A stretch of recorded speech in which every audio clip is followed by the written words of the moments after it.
Hi, welcome to SBR Videos. I'm Peter Loshak. Today is Wednesday, February 3rd. We are talking with SBR contributor Doug Upstone, who's killed it in the NFL in our videos long term. Our regular viewers know that, and we're very happy now to get his opinions, his thoughts on Super Bowl 50. Doug Upstone, thanks for being with us. We're going to discuss two topics in today's video. First, we're going to get your thoughts on mistakes to avoid when betting Super Bowl 50. And of course, there's a lot of mistakes that you could make because there's so many more betting opportunities you could make on all the props.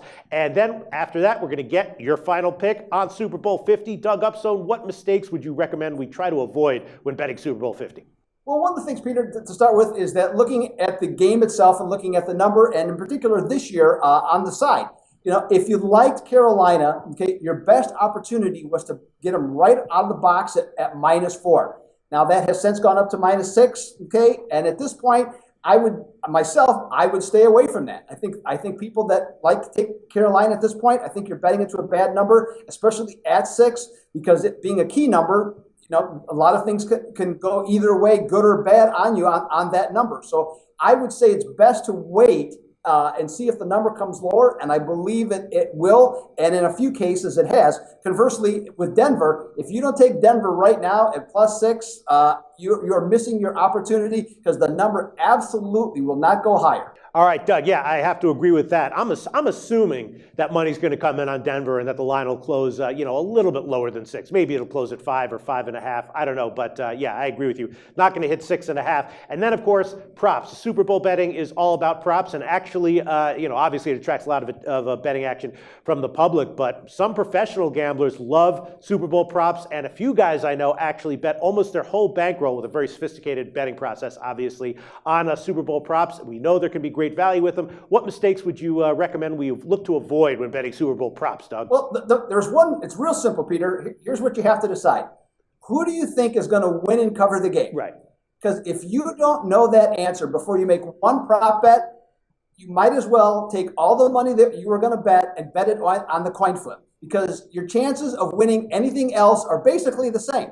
You have to have a fundamental base of where you're going to start. Okay, and so if you think a team is going to win, and let's just say, for example, if you think Carolina is going to win the game, well then, if that's the case, James Stewart for over total yards, and then maybe Peyton Manning for over on passing yards, that makes sense. And so you just go with the flow. But again, in making prop bets, you do your homework, know what you're taking.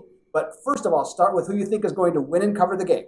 All right, yeah, absolutely. That's what I do when I'm pricing out props. I take my opinion on the side and the total, and then go forward accordingly. All right, are there any other mistakes you'd like to warn us against? The only other thing, Peter, is that between ESPN and any number of radio outlets that you could come across, is that you're best not to listen to them unless you've already made your pick, okay, on the game. And a good example, I happened to be in the car, which is a rare thing for me during the football season and pretty much most of basketball, and I heard Danny Cannell of ESPN on.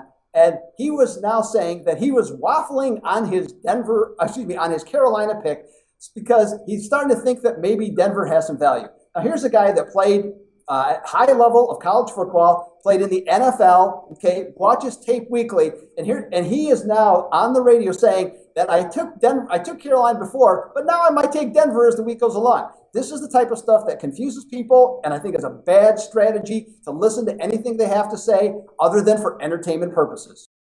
All right, so you're saying that we shouldn't listen to what the so-called experts say on the major media outlets for anything other than entertainment purposes, but we should listen to what the experts at SBR say for betting purposes. Peter, you nailed it. I nailed it. All right, Doug. Well, let's get to your pick on the Super Bowl. I think I know you pretty well, Doug Upstone, and we know that Carolina's been a big public side. There's been sharp action coming in on Denver. The line right now, 6 can be had. I would be shocked if your pick on this Super Bowl is anything other than Denver +6. Doug Upstone, what's your pick for Super Bowl 50? Well then, Peter, I am going to shock you like you won't believe. Now, my first instinct was to look at Denver because Super Bowl Super Bowl underdogs have been quite strong, of late. They have the best defense in the NFL, and they're an underdog, so it made a lot of sense.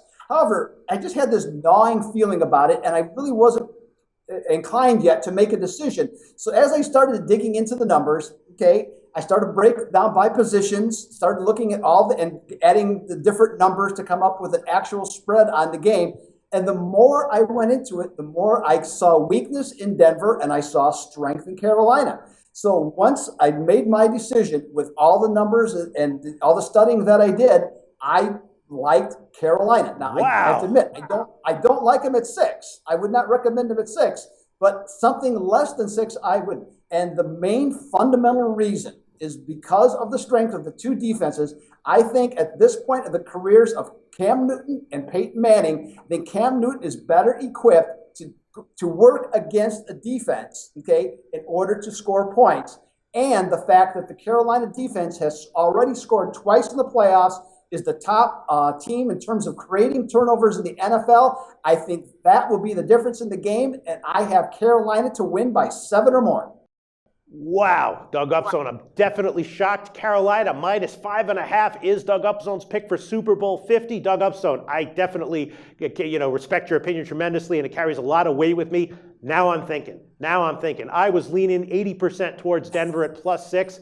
Now you got me thinking, Doug Upstone. Thanks for your thoughts, as always, Doug.